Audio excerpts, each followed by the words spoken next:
Het is gebruiksvriendelijk, veilig en heeft verschillende handige functies voor zowel particuliere als zakelijke klanten.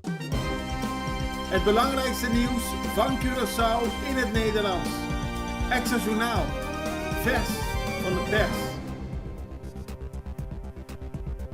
Welkom bij Extra Journaal. Fijn dat u weer kijkt. We hebben het belangrijkste nieuws voor u op een rij gezet.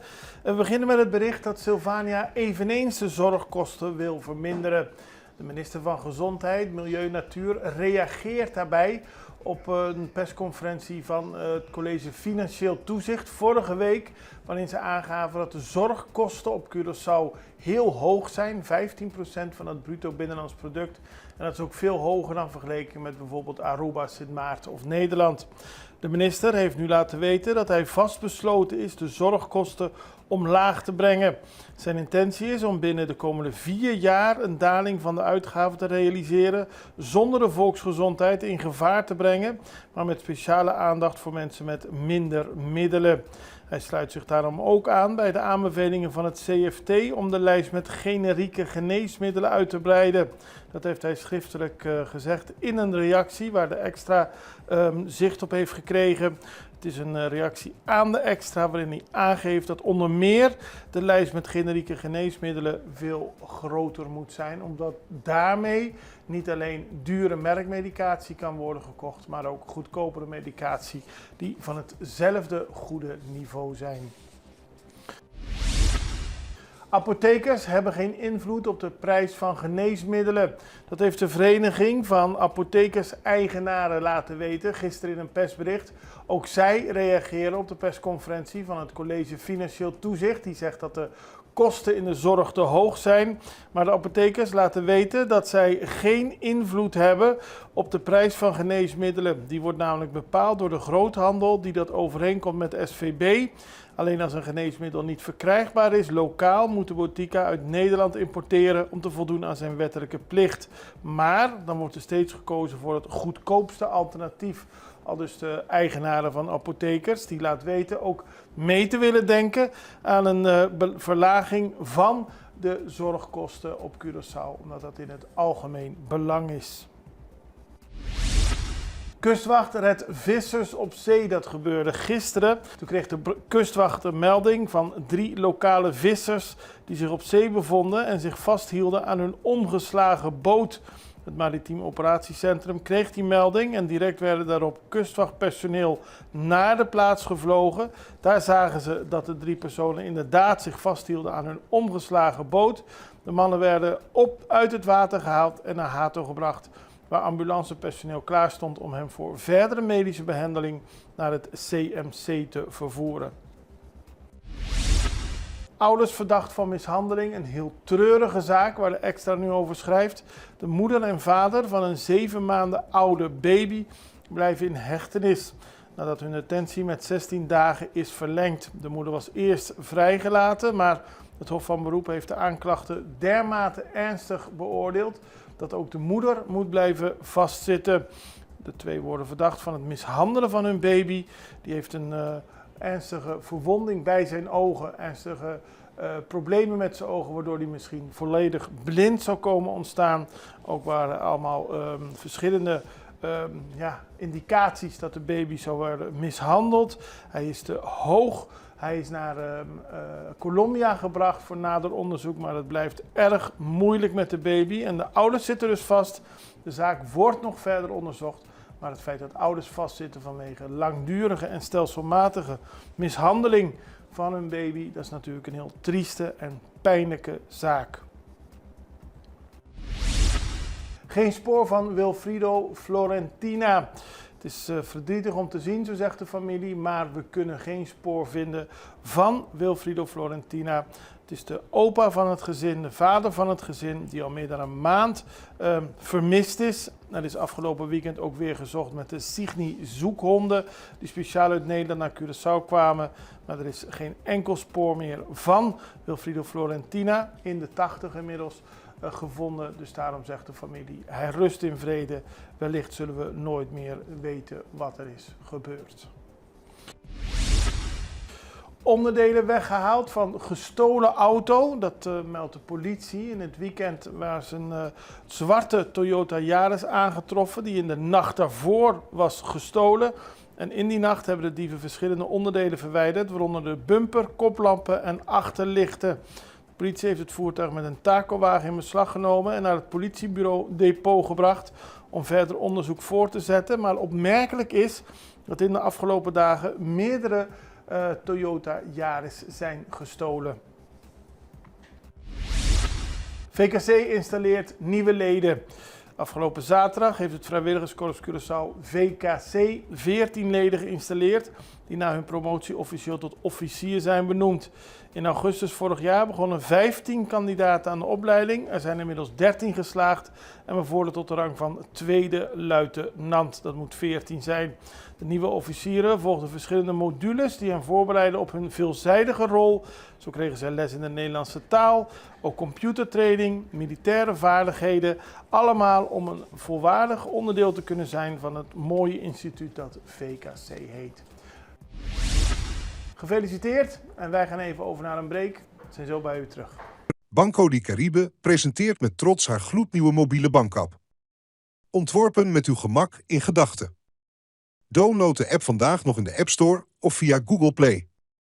Het nieuwe app-icoon is te herkennen aan de oranje kleur met het Banco di Caribe logo in het wit.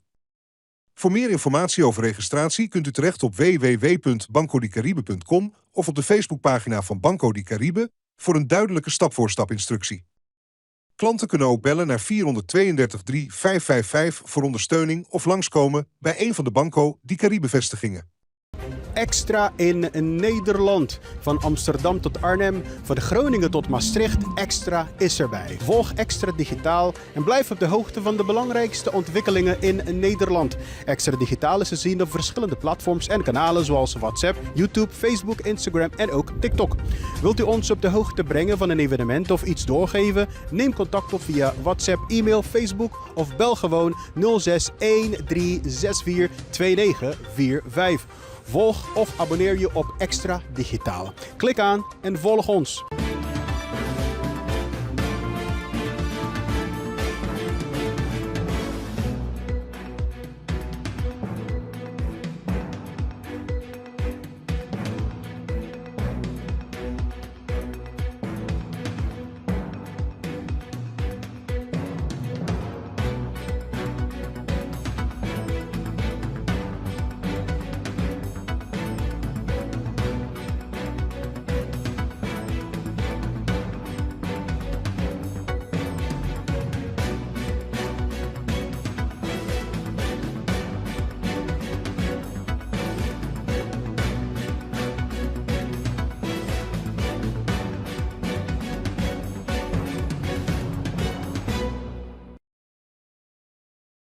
We beginnen bij de persconferentie die staatssecretaris Eddy van Marem afgelopen vrijdag heeft gegeven. Het was een virtuele persconferentie voor de pers hier in het Caribisch gebied, waarin we hem spraken over meerdere onderwerpen, maar ook over het onderwerp waar we het eerder deze uitzending hadden, namelijk de hoge zorgkosten. En we vroegen hem naar de rol die Nederland daar eventueel in kan spelen. Het werd op verschillende manieren gevraagd, maar het punt van Van Marem is duidelijk. Het is in eerste instantie een zaak van het land zelf. Komt er een hulpvraag, dan kan Nederland helpen. Ik lees het even voor, staatssecretaris, wat hij graag wil weten. Hij zegt, bon dia, ik wil graag aan Van Marem vragen om een reactie op de oproep van het CFT om de hoge zorgkosten op Curaçao te verminderen. Heeft Nederland daarin ook een rol? Eigenlijk heeft Nederland daarin geen rol. Het is een landsaangelegenheid. Maar we zullen natuurlijk altijd kijken van als er een hulpvraag komt, hoe we daarmee om kunnen gaan. Ik heb nog een vraag. Ik wil aansluiten op de vraag van Oscar. Die heeft gevraagd naar het zorgstelsel op de eilanden, waar het CFT uiterst bezorgd over is. U zegt het is een autonome zaak, maar mochten er op een gegeven moment patiënten gaan sterven op de eilanden, dan hebt u als Koninkrijksregering toch een taak volgens het statuut.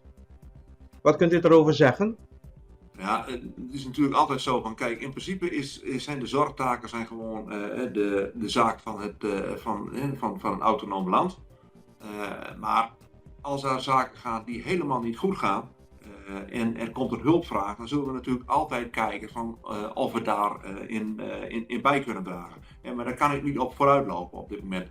Het is zorgelijk, het is aangegeven en het is primair de zaak van het land zelf om te kijken wat voor oplossingen er zijn. Komen we daar in het land zelf niet uit, dan kan er altijd gevraagd worden van of we bijstand kunnen verlenen en dan kunnen wij kijken van wat we wel kunnen doen en of er mogelijkheden zijn. Het onderwerp waar ik mee begon, wat Mariano overnam, blijft een onderwerp. En ik wil niet vervelend zijn tegenover de staatssecretaris. Die heeft deze functie nu voor enkele maanden. Maar het feit dat de bevolking op Curaçao al jaren te horen krijgt dat de zorgkosten te hoog zijn. Al de voorganger van de huidige voorzitter van het CFT, meneer Grades, heeft daarvoor gewaarschuwd. Zorgt voor heel veel frustratie en stress. Mariano had het al over wat als nou dadelijk mensen gaan sterven. Dat willen we natuurlijk niet. En ik begrijp de positie van de staatssecretaris dat er een hulpvraag moet komen. Maar wat is hoe lang moet een probleem blijven bestaan voordat er toch wordt gezegd, jongens, we wachten op jullie hulpvraag, maar we zouden graag met jullie willen helpen. Want 15% van het bruto binnenlands product aan de zorgkosten is enorm. En het stijgt volgens mij alleen maar. Dus ik snap de houding van de staatssecretaris en die is volgens mij ook staatkundig helemaal correct. Maar wat kunt u zeggen tegen de bevolking op Curaçao die hier zich heel erg zorgen over maakt? Wat ik gewoon kan zeggen tegen de bevolking op Curaçao is dat het gewoon wel een bespreekpunt is en blijft voor mij, maar wel in die volgorde. En dan moeten ze maar op een andere partij stemmen als ze een ander beleid willen. Dat zeg ik niet. Dat is iedereen natuurlijk vrij om te stemmen op wie die stemmen wil. Daar wil ik buiten blijven. Ik vind het alleen belangrijk dat je stemt, want dan laat je je stem horen. Maar voor mij blijft gewoon belangrijk. Het is een thema wat regelmatig terugkomt. Als ik de bestuurlijke gesprekken voer, is het ook een thema wat aan de orde komt. Wij gaan er gewoon primair van uit dat het een landsaangelegenheid is. We hebben in de landspakketten daar ook aandacht voor gehad om daar wat mee te doen. En als dat onvoldoende is, of als dat onvoldoende blijkt, ja, dan is het wel aan het lokaal bestuur om daar nadere stappen in te zetten. Ik ga niet interveneren in de autonome aangelegenheden daar. Kijk, daar ben ik niet van. Wij werken, wat mij betreft, op een gelijkwaardige wijze werken we samen met elkaar. En dat is mijn stijl ook, van zo wil ik ook gewoon met elkaar werken. Toerist omgekomen op Aruba. Er is een Spaanse toerist van 72 jaar zaterdag overleden. Hij was bezig met een mooie rondvaart op een katamaran toen hij last van zijn hart kreeg. Op de katamaran is begonnen met reanimatie. Later werd hij aan het land gebracht en daar ging de ambulancepersoneel verder met de reanimatie. Maar uiteindelijk overleed de man voordat hij naar het ziekenhuis kon worden gebracht. En iets eerder op de dag was een andere toerist in de problemen gekomen op zee. En die heeft zich uiteindelijk in het gebied achter de vuurtoren vastgeklampt aan de rotsen. Brandweer en ambulancepersoneel kwamen in actie om de toerist te redden. Toen het was gelukt, werd hij naar het ziekenhuis gebracht. Dan gaan we naar Sabah. Die hebben afgelopen zaterdag afscheid genomen van Sheldon Johnson. Die werd op 12 september doodgeschoten op Sabah. De eerste moord in 10 jaar. De politie heeft mensen gearresteerd. Maar het hele eiland heeft stilgestaan bij het overlijden van Sheldon Johnson. Het was ook live te volgen op internet. U ziet hier de beelden. Hij was tijdens zijn leven brandweerman. En hij is 33 jaar oud geworden. En dan is op Curaçao de Simang di Cultura geopend, de Week van de Cultuur. En dat gebeurde bij de recreatiezone in Maripompun. De week is opgedragen aan Grupo Serenada, die 50 jaar al bestaat dit jaar. Minister van Onderwijs, Wetenschap, Cultuur en Sport, Citré van Heidoren, overhandigde tijdens zijn toespraak een eerbetoon aan Grupo Serenada. Daarnaast ontving de groep de Moedertaalprijs, een schenking van UNESCO samen met een bedrag van 2.500 gulden. En gedurende deze hele week zullen er activiteiten op cultureel gebied plaatsvinden, verspreid over Curaçao. Dan gaan we tot slot nog naar internationaal nieuws, want de vissers in Venezuela voelen zich doelwitten van Amerikaanse oorlogsschepen. Venezolaanse vissers zijn bang, onzeker, nu ze gewoon de zee op moeten, soms voor meerdere dagen, maar dat er ook Amerikaanse oorlogsschepen zijn die verschillende bootjes al hebben getorpedeerd. Het is verontrustend, want ons land is vreedzaam, onze vissers zijn vreedzaam, zegt een van de vissers in een interview met AFP. Ze willen maatregelen nemen, maar het is moeilijk strijden tegen dergelijke oorlogsschepen.